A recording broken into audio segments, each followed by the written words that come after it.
Are you tired of wandering aimlessly through Timbergold trails in the Hunter Classic, unsure where to find your next target? Do you want to become the master hunter, able to track and take down any animal in your path? Well, if that's the case, then this guide is for you. In today's video, I will be giving you a complete Timbergold Trails guide on all the animals in this reserve, where to find them, and which weapons you should use to harvest these guys. If you guys like this kind of stuff, please leave a like and subscribe to the channel, as much appreciated, and let's get on with the video. Alright guys, for starters, we are at the golden tree stand location here. If you guys do not know where that is at, I will go ahead and show you guys that on the map right now. I am currently at -4508 for the X, and for the Y I am at 710. I will circle it right here on the map a little bit for you guys to see. I am right there. I always start my hunts right here at 8 a.m. I'm going to hop up here in the tree stand for a little bit and give off a couple callers and explain my loadout and stuff to you guys while we wait for the animals to show up. I always do an initial buck grunt along with an elk bugle. We'll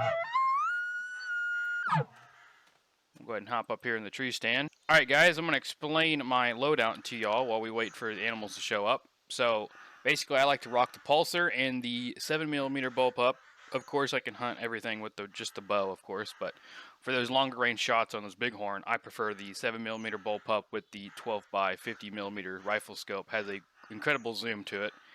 And I like to carry at least 3 quivers of arrows and 2 boxes of shells with me, along with my camping supplies and med kits, because the grizzly bears can charge you. And for the equipment, I like to run the 16x55mm spotting scope along with the rangefinder. Some say, why don't you just use the rangefinding binoculars? Well, you get 2 different things here. You get the rangefinding capability, and you actually get a very further zoom with the spotting scope. So, because the range binos don't zoom in. And then you just use a regular grunt collar. Bleat collar's fine. The elk collar, and then the calf collar I use for wolves. Now you can use the e-collar for them, but I find this a lot better to use because I find myself hunting them out of a tree stand. So with this, I can call them directly to the base of the tree, but with the e-collar, you have to turn it off before they spook away. And then when we go hunt the pumas, I'll grab my e-collar up there at the other tent. But for the clothes, these are just basic clothes that I wear for Timbergold. I wear the ghillie because I find myself in the woods a whole lot, not in the open fields, and then just the basic 3D sneaky fall camo and stuff. And another thing I should note is that if you see these crows hovering above, it indicates a dead cow over there. And so actually the gray wolves will go over there and feed on that cow. So you can either go over there and collect it, or you can actually just leave it there, and maybe you'll get lucky and have a group of wolves wandering by and they'll stop and feed on it. That's basically why I put this stand here too, is because that spawn is like a static spawn for that cow. All the dead cows are static, so you'll see them there most of the time if they've spawned there. Let me go ahead and see if I can drop this cow here, because she's kind of in our way. She's going to walk over here on this side of me. Let's see if we can spine shot her. And we drop her, and the other one doesn't spook. Fantastic. And that should be a good heart shot there.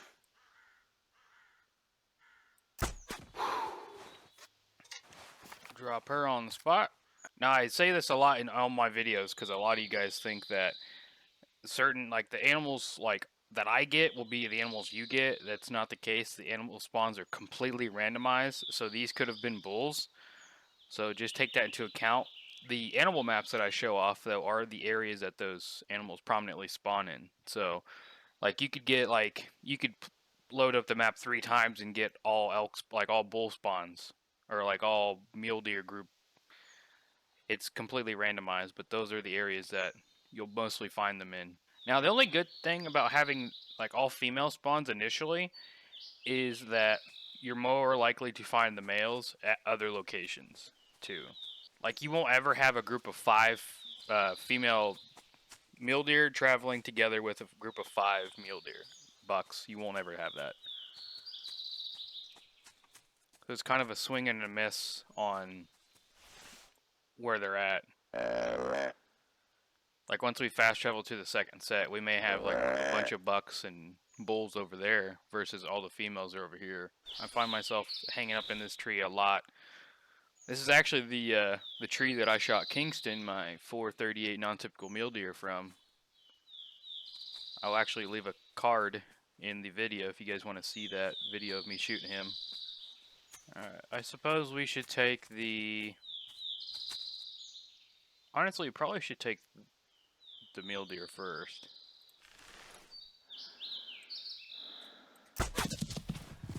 That's what I was afraid of, because I knew they were going to spook. So we might actually... He's not going to come into a call because he's just previously spooked. So what we're going to do is we're going to fast travel to the next set. Oh, we have a grizzly bear very close by, it sounds like. Female. She's just right here by us too, so... I'm going to take my bow sight off because if you guys are looking to be charged by a grizzly bear, you do not want to draw back on it with this 5-pin because the zoom is ridiculous. So you kind of want like minimal zoom, and then the 5-pin take up a lot of your screen as well. You can hear him panting. It's very faint, but now if you are looking to like try to get a bear to charge you, because there's a mission where you have to actually do that, but I would recommend not doing it like in the woods where there's trees and stuff, because if the bear bounces off the trees, it'll mess up its AI very bad, and it will just be harder to shoot.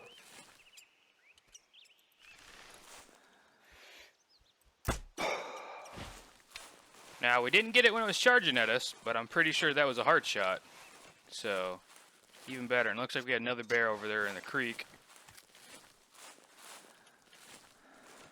Let's go ahead and see if we can put a spot on this guy. This looks like a smaller bear. Got a male, 18 to 24. Go ahead and pick up this one. We double lunged it from 20 meters, so it is possible to double lung them with a bow. See, this is what I'm talking about here. So these groups can be intertwined with each other. It could be all bulls, could be all cows, could be intertwined with like both. And actually there's another bear standing right there. I didn't even see that. I thought he was a rock for a second. That's funny. Got a male, 22 to 28. That's a decent score there. I might actually shoot him with the rifle, because that's a decent score estimate. He's about 100 meters away. So I think we are going to take him with the bullpup.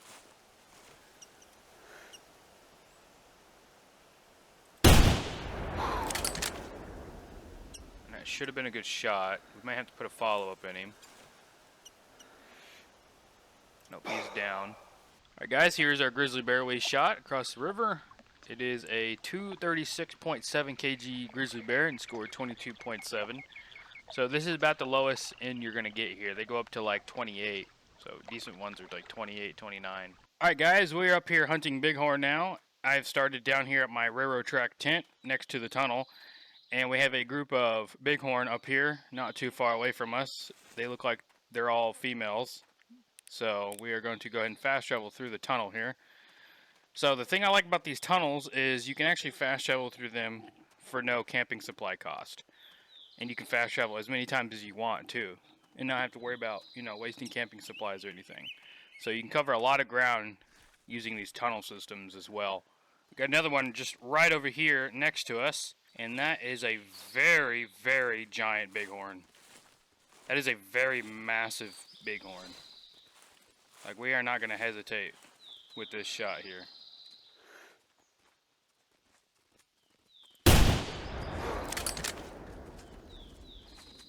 We dropped him. We're going to go ahead and see if we can drop this one here. Here he is, right here. And this is exactly what you're looking for right here in the bighorn. Right here. Massive curls and mass. A lot of mass. So let's go ahead and pick up this guy. It's not in a very good spot for a trophy shot, so I'm going to try to be as close to the sun as I can for this. He weighed 106.2 and he was 166. So this is an above average bighorn right here. So anything up to like 175 to 180 plus is going to be like your huge trophy range. Alright guys, so I was almost to this tunnel entrance here, and there's a bighorn kind of caught here. I guess you could use these for kind of a trapping system. But not very often do you see that. Let's go and pick him up. 98.9, we got a 143. So this is about your average score right here. It's around 140s. It's going to be your average score for Bighorn. So we're going to go ahead and go through this tunnel here, because I don't see any... Oh, hold on a minute. We got another decent-sized male out here. Let's go ahead and see what kind of range we're dealing with here on him. He's about 100 meters away. So we're going to go ahead and shoot him with the rifle as well. Got another Bighorn. Just a female. Let's go ahead and take this guy here.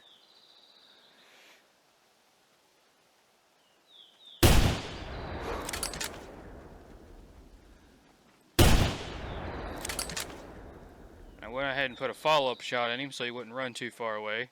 Alright guys, here's our second decent-sized Bighorn here. Let's go ahead and pick him up. 107.1, and he scores 168. So another decent-sized Bighorn as well. So we're going to take a screenshot of this guy as well, because he's a pretty good-sized Bighorn here. Alright guys, we are here on my river set for wolves primarily. But we also got a group of mule deer over here to our right, along with some Rocky Mountain elk over there as well. We're going to go ahead and call in. Go ahead and see what we got here on these guys. Looks like we got some smaller bulls over there on the hill. Got a mule deer there. Another small mule deer.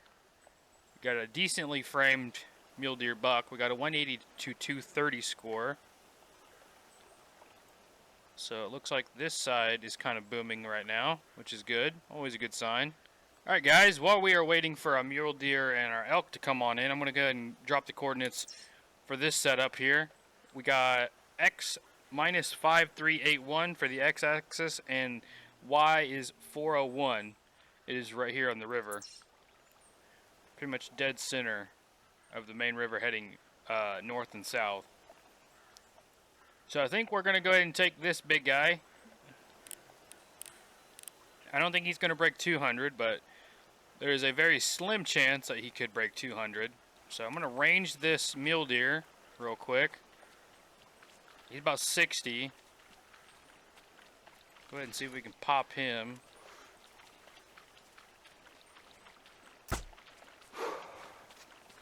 We got a good shot on him, it looked like.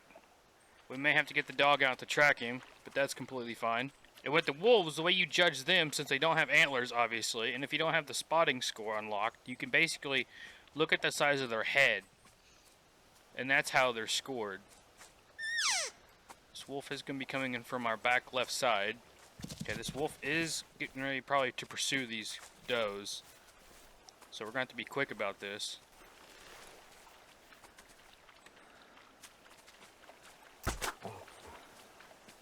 Absolutely smoked that wolf. We're going to go ahead and reload the quiver here. Its only downside to the pulsar versus the other bows is you actually have to manually load the quiver up. I guess we might as well shoot one of these does for bow experience. Go ahead and drop one of these guys, and then we'll head over here and grab our wolf and our mule deer. She's out there about 50.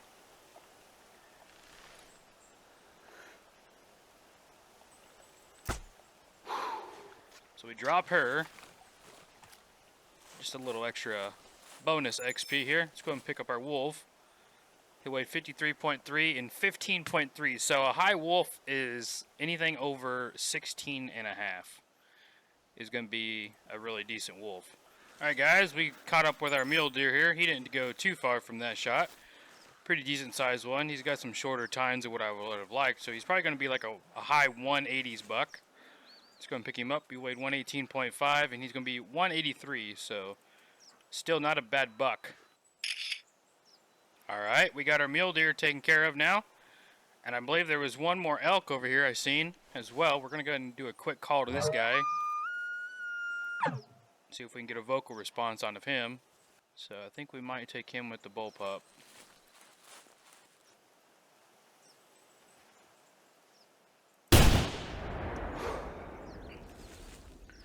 And we absolutely smoked that one. Let's go over here and grab him real quick. All right, let's go ahead and pick up our big male Rocky here. And he scored a whopping 182. Monster bull. An absolute monster. Alright guys, that's going to be it for today's video. If you guys enjoyed this complete guide for Timbergold minus the Puma, because it's got a standalone guide for that already, feel free to drop a like on it. It is very much appreciated. Thank you guys so much for you guys' support. And don't forget to subscribe and join the Discord down below in the description. And I will see you guys in the next video. Peace.